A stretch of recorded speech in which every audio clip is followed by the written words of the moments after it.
Hi, my name is Raveena and I am speaking to you all from South Asia. Hi, I'm David Pollandine and I'm Director of Development Growth for IJM Canada, and I'm delighted to welcome my good colleague and the longest serving staff member of IJM Canada, Scott. Hello, I'm Scott Forbes. I'm the Director of Development for Ontario and Eastern Canada, and I'm speaking to you from lovely London, Ontario. It's great to be with you, David and Raveena. And we are back to give you some updates about IJM's work of protecting the poor from violence and how all of that is going globally, even amidst the whole pandemic situation. Hi Scott, how have you been? Well, we're doing fine here in Ontario. There's lots of COVID here, but not at the scale that have been reported in other places. Thank you, Scott. Well, IJM is protecting people from violence and slavery in three ways during COVID-19. First of all, with an immediate response, and that's helping people affected by COVID-19 now. Secondly, with a near-term response, and that's continuing to put on rescues and do investigations during this time. And thirdly, with a long-term response, and that's continuing to partner with governments and NGOs and partners to protect people from violence and slavery. For our immediate response program, which is to help anyone affected with the whole COVID-19 crisis, we are taking you to Southeast Asia as they have some very, very good news for us. The Australian Embassy, the Thai Embassy and the ASEAN Australian Counter-Trafficking got together to support the work of IJM Thailand. Let me read a little message that we got straight from the embassy themselves. The embassy said, identifying and supporting victims of human trafficking continues during the pandemic, as Thailand's frontline officers use vital PPE provided by the Australian government-funded ASEAN Australia Counter-Trafficking Program. Face masks, gloves, goggles, coveralls and hand sanitizers were delivered to the Bureau of Human Trafficking Crime, Department of Special Investigation and Child Women Protection, Anti-Human Trafficking Center and Fisheries Sector, plus the Royal Thai Police. And all that I have to say is a big thank you for this partnership that has started amidst the pandemic. Thank you, Raveena, for that good update. Things just never stop moving in IJM. There's always something happening. Let me give you a little bit of a near-term response that's been going on.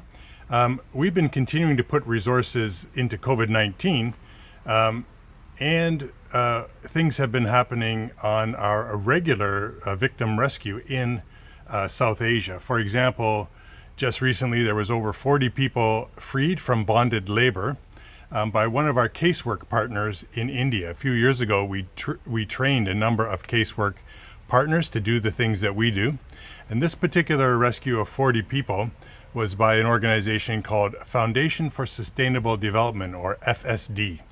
And they worked together with local government officials and rescued 40 people, including 11 children. They were working in terrible conditions, helping to build highways and roads. They were all from scheduled tribes and castes, the poorest people that you can find in India, particularly vulnerable to exploitation and discrimination. And so now those are all free from the inhumane conditions they were living in. The trafficker had been doing this for many, many years, and a police case has now been filed against the principal person and the men working with him.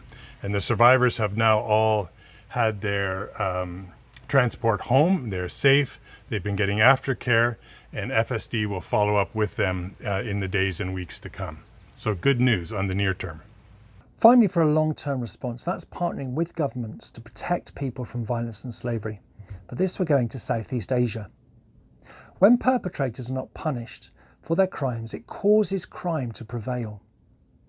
Because online sexual exploitation of children is committed in secret in private homes, perpetrators and offenders are confident that they can get away with it.